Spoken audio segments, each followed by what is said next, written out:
دكتور مصطفى كمون، أنت من الناس اللي اليوم تجربتك في الحياة العامة في تونس تخول لك أنك ربما يكون عندك رأي في اللي قاعدين نعيشوا فيه اليوم على المستوى المتغيرات تاع الذهنية الاقتصادية الاجتماعية التونسية. الدولة التونسية في المرحلة هذه اليوم تبنت مفهوم الدولة الاجتماعية والاقتصاد التضامني، وكأنه باش نخرجوا من مرحلة اقتصادية ليبرالية عشناها في نهاية السبعينات مع حكومة المرحوم الراحل هادي نويرة، تجذرت أكثر في عهد الرئيس المرحوم زين العابدين بن علي. بعد الثورة فوضى اقتصادية عارمة عاشتها البلاد، وما عرفناش بالضبط أي نموذج اقتصادي نجم نتبناوه من أجل إعادة هيكلة اقتصادنا بما يخدم الرفاه الاجتماعي إلى آخره. والآن في المرحلة تاع الرئيس الحالي قيس سعيد اليوم نسمع بمفاهيم اقتصادية جديدة بالأساس تتمحور حول الدولة الاجتماعية والاقتصاد التضامني. اليوم هالمفاهيم هذه ربما رجال الأعمال الصناعيين الحرفيين في تونس ما همش ربما مهيئين باش ينجموا ينخرطوا ويتبنوا المقاربة الاقتصادية الجديدة للدولة التونسية في عهد الرئيس قيس سعيد، اللي كما كنت نحكي لك مبنية على دولة الاجتماعية والاقتصاد التضامني. أنت اليوم كدكتورنا مصطفى كمون تجربتك سواء على المستوى السياسي سواء على المستوى الاقتصادي كرجل أعمال كصناعي كمجدد في الذهنية الصناعية التونسية، ايش معناها اليوم الدولة الاجتماعية وايش معناها الاقتصاد التضامني؟ ولا نرى هذا هو الحل باش نعاودوا نبنيوا بلادنا؟ والله هي المقاربة هذه في على الأول أنا شفتها عبارة هي التجربة نتاع التعاضد اللي تعدينا بها في الستينات واللي هي ما نجحتش. خاطر وقتها فما التجربة مشات عبارة هي هذه اللي على الأول بدات النموذج الجديد.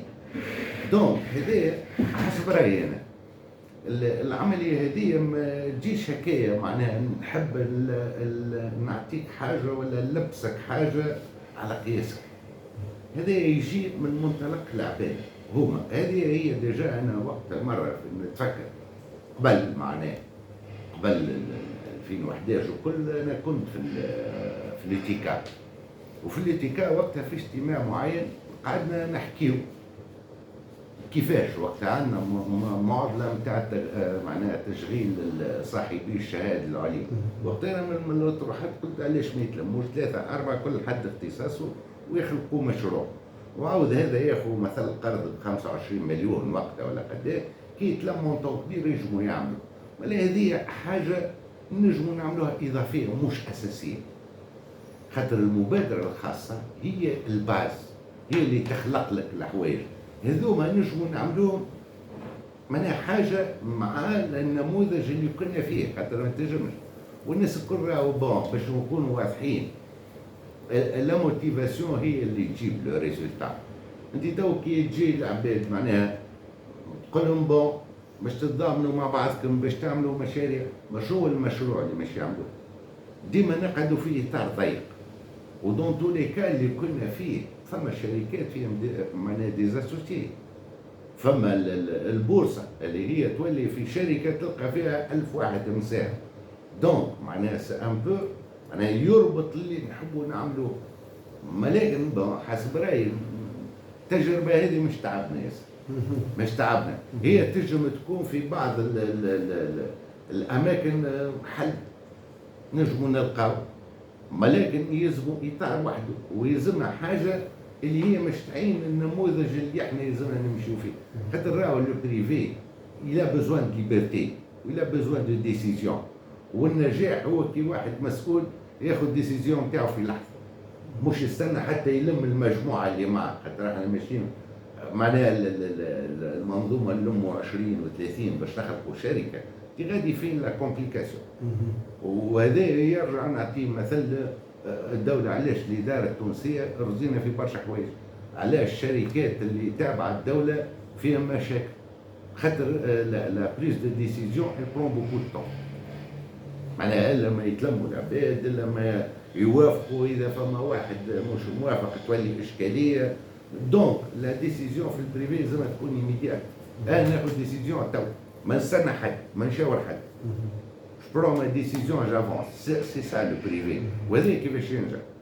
ما انت بون بالمجموعه كبيره مشكل، تقول لي بون لا سوسيتي سيتويان حاجه اخرى، هذيك المؤسسه اللي هي تشع على المنطقه اللي هي فيها بالاعمال اللي تجم تعطيها من الانشطه سند الجمعيات كذا، هذيك عندها دور اجتماعي.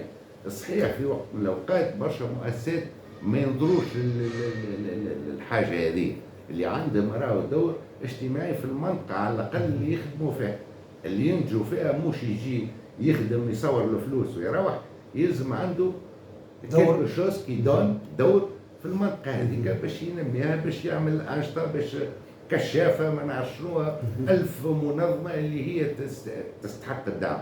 دونك هذيك نمشيو فيها ونزيدوا نشجعوا العباد باش تعمل حوايج كيما هكا، مي بون ماشي نتعبوا ياسر.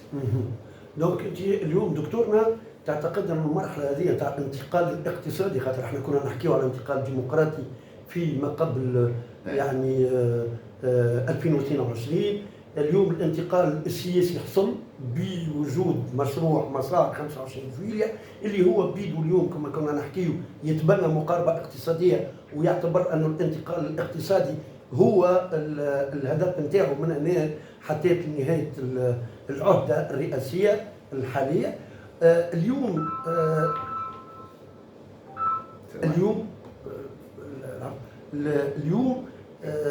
الاقتصاد تاع البلاد، احنا اليوم فما نوع من التوجه للتعويل على الذات، يعني على امكانياتنا الذاتيه. تونس فيها من قدرات بشريه وبما فيها كذلك من قدرات طبيعيه، دون التعويل على ما كنا نعولوا عليه قبل اللي هو الخارج. لان اليوم بلادنا بالوضع الاقتصادي العالمي الراهن قادرة اليوم أنها تعمل فقط على إمكانياتها الذاتية، وإلا ما زلنا في حاجة كذلك لهذا الخارج، سواء على مستوى نقول أنا الانتقال تاع المعرفة وانتقال التكنولوجيا، ولا كذلك حتى على مستوى التمويلات. بلادنا اليوم في وضع قادر أنه تستغنى على كل ما هو بين ظفرين تعاون دولي. لا هو مستحيل، معناها هو اليوم في الوقت الحاضر هو شنو؟ هو سهل، معناها لازم نفكروا فيها بطريقة بسيطة جدا. أنا نقول اليوم بون إذا مش ناخذ فلوس من البر ولا مش نطلب قروض من البر، شنو الهدف نتاعي؟ هو باش نسرع في الإنجازات نتاعي، هو باش نخلق مشاريع اون انفراستركتور. برشا حوايج ناقصتني في تونس، دونك نربح الوقت كي باش نتسلف هو بور فير دي انفستيسمون. ما نغلطوش وقت نجيبوا فلوس نحبوا نتسلفوا باش نخلصوا عباد، انا ضد الشيء هذاك 100%.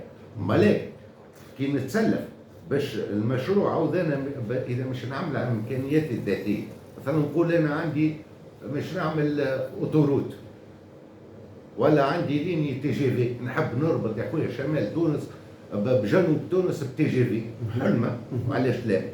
اذا مش نعمل على قدراتي الذاتيه يتحمل لي يمكن 100 سنه باش نلم الفلوس وباش نعمل البروجي هذا.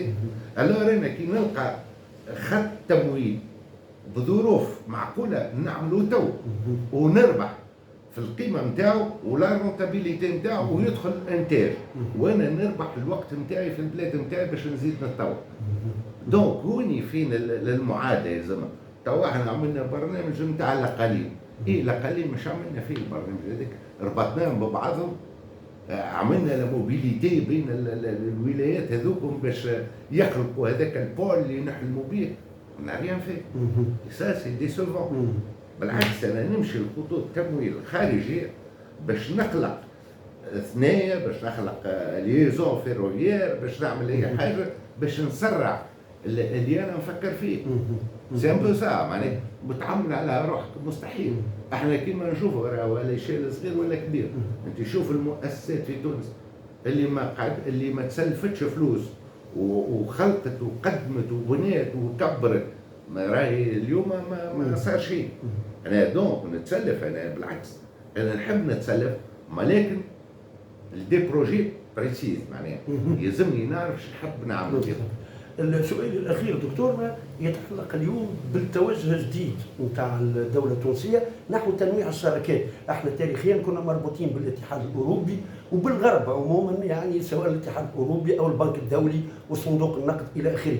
الان فما رغبه كبيره لتنويع الشراكات، انفتاح على اسواق جديده كما الصين، كما اليوم مجموعه البريكس وهكذا. هل التنويع نتاع الشراكات ينجم يرجع بالفائده على الاقتصاد التونسي، والا لربما نبقاو في اطار العلاقات التاريخيه اللي تربطنا بالاتحاد الاوروبي، لانه اولا ساعه بروكسيميتي القربيه، هذا سوق قريب لنا، واثنين يعرفوا عقليتنا ونعرفوا عقليتهم، والا لربما يكون التنويع نتاع الشراكات هذه حسب راي سيادتك وخبرتك انا رايي ينجم يرجع بالفائده على اقتصادنا. هو لما حالة الدول حسب رأيي. أنا عندي استراتيجية نخدم بها، وعندي اليوم النتيجة اللي وصلت لها. دونك أنا معناها الشراكة مع الاتحاد الأوروبي ولا مع البلدان اللي كانت عندي معهم شراكات تاريخية، أنا نجم نعمل له بيلون فين وصلت معاه.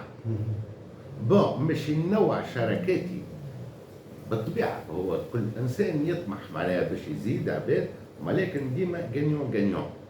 انا اذا نعمل شراكه مع بلاد ما مش هكاك. انا اليوم الصادرات نتاع تونس حسب الرقم اللي عندي لا ماجوريتي سي بور ليونيون اوروبيان. معاملاتنا معناها قاعدين نصدروا ياسر مش اليوم انا نقول لا ليونيون اوروبيان يا خويا قص الحبل شنو نقص. هذوما ناس قاعدين يستثمروا في تونس، قاعدين نصدروا لهم، قاعدين ياخذوا هما يلزمهم يعملوا مجهودات اخرين مع نحن في برشا حوايج اخرين اللي هي امور نجموا نحكوا فيها مره اخرى، يلزمهم يزيدوا يدعموا الشيء هذاك. مي تكون عندنا علاقات تجاريه مع بلدان اخرين مي سور لا باز غانيون غانيون. معناها يا حوايج سيونتيفيك نحكيو فيهم، باش تربح مني باش تربح مني وش يلارجي شنو المشكل. واحنا تونس راهو من اصل الدنيا احنا احباب مع الناس الكل ونتعاملوا مع الناس الكل. تبقى في الاحترام ولا الاحترام الند للند. ما احناش صغار، ما احناش، احنا دولة عندنا تاريخ، عندنا آلاف السنين تاريخ وحضارة. دونك اي حد يحب نتعاملوا معه ما عندنا حتى مشكلة. دكتورنا كل تقدير ومصافحة اقتصادية لموقع الخبر التونسية، كل تقدير لك مرة أخرى. ربي يصونك، عايش، بارك الله فيك.